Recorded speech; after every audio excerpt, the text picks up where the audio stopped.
നമസ്കാരം. അപ്പോൾ ഹേമ കമ്മീഷൻ, തീർച്ചയായിട്ടും ഹേമ കമ്മീഷൻ എന്ന് പറയുന്ന ആ ഒരു കമ്മീഷൻ വന്നതിൽ പിന്നെ ഈ സ്ത്രീജനങ്ങളുടെ ഒരു സ്വാതന്ത്ര്യത്തിന് വേണ്ടി, അതായത് സ്ത്രീജനങ്ങളുടെ പീഡന സംബന്ധമായിട്ടുള്ള കുറേ കാര്യങ്ങൾ ഇങ്ങനെ മീഡിയ വഴി ഇങ്ങനെ ചെയ്യാൻ തുടങ്ങിയിട്ട് കുറേ ദിവസങ്ങളായി.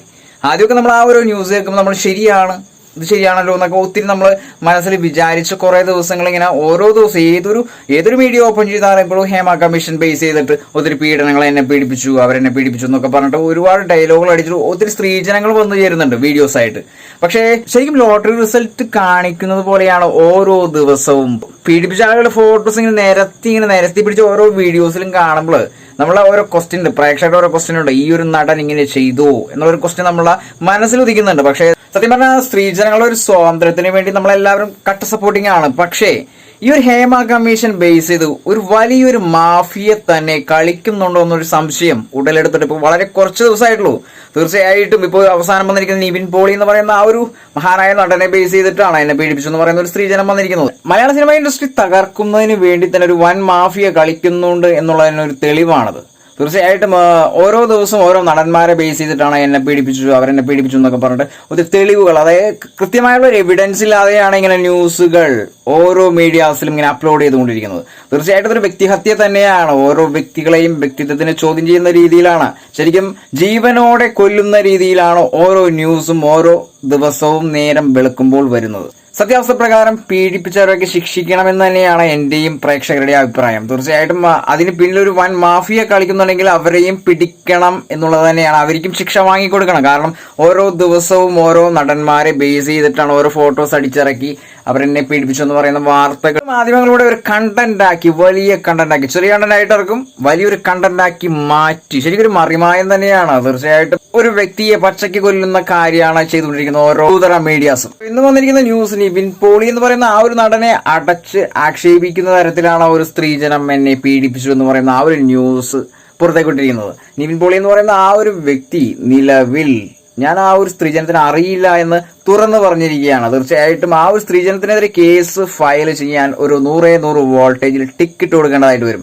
മിക്കവാറും 2026 പിറക്കുമ്പോൾ മലയാള സിനിമ ഇൻഡസ്ട്രിയിൽ ഒരു നടൻ പോലും ഉണ്ടാവുമെന്ന് തോന്നുന്നില്ല. കാരണം ഓരോ ദിവസവും ഓരോ നടന്മാരെ ബേസ് ചെയ്തിട്ടാണ് മോശവത്തായ രീതിയിലുള്ള ഓരോ വീഡിയോസ് അപ്ലോഡ് ചെയ്തുകൊണ്ടിരിക്കുന്നത്. ശരിക്കും പ്രേക്ഷക ഹൃദയങ്ങളെ വേദനിപ്പിക്കുന്ന തരത്തിലുള്ള ന്യൂസുകൾ മാത്രമാണ് ഈ അടുത്ത ദിവസങ്ങൾ, ഈ ഒരു മാസം 1.5 മാസമായിട്ട് ഇങ്ങനെ അപ്ലോഡിങ് നടന്നുകൊണ്ടിരിക്കുന്നത്. സത്യമേത് നുണയെന്ന് എങ്ങനെ കണ്ടുപിടിക്കും, എങ്ങനെ വിശ്വസിക്കും?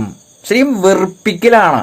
ഈ ഓരോ മീഡിയാസ് ഓപ്പൺ ചെയ്യുമ്പോൾ കംപ്ലീറ്റ്ലി വെറുപ്പിക്കലാണ്. ഈ ഒരു ഹേമ കമ്മീഷൻ നിലവിൽ വന്നുകൊണ്ട് സ്ത്രീജനങ്ങൾക്കൊരു പ്രാധാന്യം കൊടുത്തുകൊണ്ടാണ് ഈ ഓരോ കേസുകളും കുത്തിപ്പൊക്കുന്നതെന്ന് മനസ്സിലായി. പക്ഷെ ഈ ഒരു വെറുപ്പിക്കൽ അവസാനിപ്പിക്കാതെ എന്തിനാണ് ഇങ്ങനെ ഓരോ ദിവസവും ന്യൂസുകൾ കുത്തിക്കയറ്റി വിടുന്നത്? ഒരു സോളിഡ് എവിഡൻസ് ഇല്ലാതെ എന്തിന് ഇങ്ങനെ വീഡിയോസ് മീഡിയകൾ വഴി പരത്തണം? ഓരോ വ്യക്തികളെയും വ്യക്തിഹത്യ നടത്തുന്നതിന് തുല്യം, അതിനപ്പുറത്തേക്ക് ഓരോ വ്യക്തിയെയും കൊല്ലുന്ന രീതിയിലുള്ള ഓരോ മൂവ്മെന്റ്സും ഇത് ശരിക്കും ഒരു മാഫിയയുടെ ഒരു വൻ കളിയാണ് എന്ന് നമുക്ക് തോന്നിപ്പോകുന്നുണ്ട്. ഇതൊരു അപേക്ഷയാണ്, എന്റെ മാത്രമല്ല പ്രേക്ഷകരുടെ അടക്കാപേക്ഷയാണ്. ഒരു സോളിഡ് എവിഡൻസ് ഇല്ലാതെ ഒരു വീഡിയോയും, സിനിമാ ഇൻഡസ്ട്രിയിൽ പ്രാധാന്യം നൽകുന്ന ഒരു നടന്റെ പോലും സോളിഡ് എവിഡൻസ് ഇല്ലാതെ വീഡിയോ വെറുതെ അപ്ലോഡ് ചെയ്യാൻ പാടില്ല എന്നുള്ള കാര്യം എന്റെ മാത്രമല്ല പ്രേക്ഷകരുടെ അടക്കൊരു അപേക്ഷയാണ്. ഒരു ക്രൈം ചെയ്തു എന്ന് പറഞ്ഞാൽ, ഒരു കുറ്റം ചെയ്തു എന്ന് പറഞ്ഞാൽ അതിന് സോളിഡ് ആയിട്ടുള്ള എവിഡൻസ് വേണം. അല്ലാതെ ഒരു വീഡിയോയും അപ്ലോഡ് ചെയ്യാൻ പാടില്ല എന്നുള്ളത് വളരെ കൃത്യവത്തായ കാര്യമാണ്. സോളിഡ് എവിഡൻസ് പോലില്ലാതെ കുറെ കൂതറ മീഡിയാസ് വീഡിയോസ് അപ്ലോഡ് ചെയ്യുന്നുണ്ട്. തീർച്ചയായിട്ടും ഓരോ വ്യക്തികളെയും കൊല്ലുന്ന രീതിയിലാണ്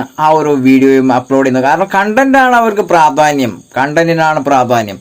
ഒരാളെ കൊന്നുകൊണ്ട് അവരത് കണ്ടന്റ് ഉണ്ടാക്കുന്ന കാര്യം ചെയ്യേണ്ടത്. മലയാള സിനിമ ഇൻഡസ്ട്രി എന്ന് പറയുന്നത് ശരിക്കും ഒരു പീഡന തിരയാണ്, പീഡന തരംഗമാണ്, പീഡനത്തിന്റെ ഒരു വേദിയാക്കി മാറ്റിയിരിക്കുകയാണ് ഓരോ മീഡിയാസും.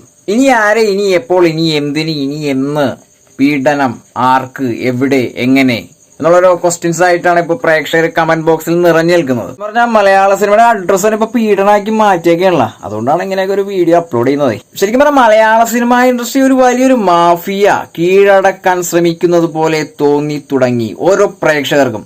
ഈ പ്രേക്ഷകർ പ്രതികരിക്കും. ഇങ്ങനെ വഴിയെ പോണ ആൾക്കാരൊക്കെ വന്നിട്ട് ഓരോ ദിവസം പീഡിപ്പിച്ചു എന്ന് പറയുന്ന ഓരോ ന്യൂസ് അപ്ലോഡ് ചെയ്ത് കഴിഞ്ഞാൽ യഥാർത്ഥ പ്രതിയെ പിടിക്കാൻ സാധിക്കുമോ എന്നുള്ളൊരു ഒറ്റ ക്വസ്റ്റ്യനേ ഉള്ളൂ പ്രേക്ഷകർക്കും, ഞാനടക്കം.